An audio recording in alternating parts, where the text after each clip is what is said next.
Hi, I want to take a minute and talk to you all about formatting and professional documents. I'm going to call up a piece of writing here, which is a sample workplace writing policy. I'm going to just blow ahead and make this font a little bit bigger so it's more visible on y'all's computer screen as well. But if you look at this document, I won't read through the whole thing. But the Joe Bob Agency recognizes that employees will need days off from work from time to time to address their medical needs. Employees accrue sick leave as follows, and a list of the ways that goes. If you look at the document itself, it's pretty well written.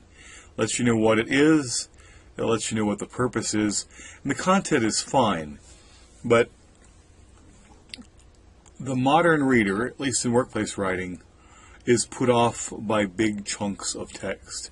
Now, for those of you who've done a lot of academic writing, this is an area in which academic writing differs from professional or workplace writing because we're really not bothered much by long texts in academia. We're used to long paragraphs, complex ideas.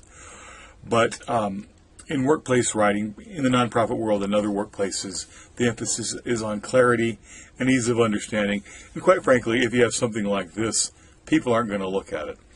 So we've already talked about how in memos you front load, you make sure the key information is in the first couple of sentences because in emails, people don't read often more than the first line.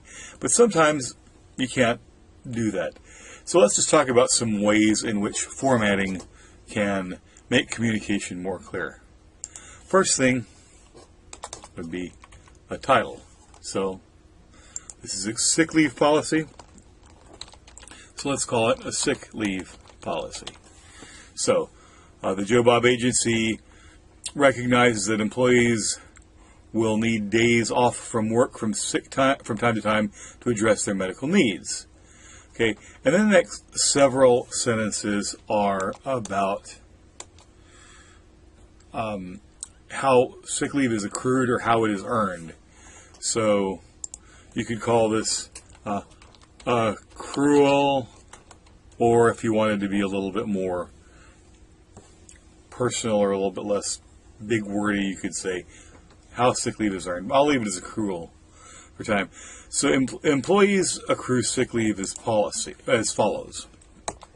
What I'm going to do is make each of these a bulleted list. All regular employees accrue sick leave from the date of hire for a total of 10 days per year. Regular part-time employees accrue sick leave from the date of hire in a prorated amount using the full-time total of 10 days per year, average number of hours to be part-time employees work. You get a maximum of 120 hours. Sick leave may be used in accordance with the following procedures. So that's accrual. Actually, so all of this is, I'm sorry, I need to get rid of. So that's the end of this one bulleted list. All right. So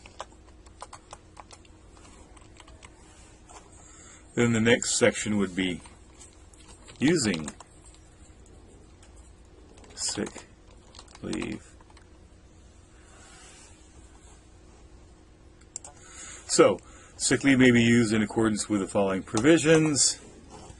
Maybe another bulleted list. That may not be used prior to accrual. If sick leave is exhausted, annual leave may be used, takes place. May be used for an employee's personal illness, well care and medical dental appointments. May be used for illness, for family members. If the employee is on leave under the FEMLA, paid sick leave must be used initially as part of the FEMLA leave. Employee has a sick leave act in excess of 3 consecutive work days must present medical documentation. Notify the supervisor, and employees are not paid upon termination of employment. See, and if you go on and go through this and look, suddenly it's a lot easier to follow because we've given the reader clues. What is it? It's a sick leave policy. There are two parts to it. There's accruing sick leave and then using sick leave. And this is actually a policy, a real policy I pulled. And if I were writing this policy, I would go on and talk a little bit more. I would probably have another category called procedures to request sick leave or something like that, and then lay out the process how by an employee would take sick leave. Employees wishing to take sick leave. And I won't go through the writing of all that part as well. But I think I've made my point that a policy that has good content but isn't formatted in such a way that you can read and follow what's going on isn't going to be as useful as it should be. Thanks so much for your time. I hope you have a great writing week, and I look forward to seeing your work on the computer. Thanks.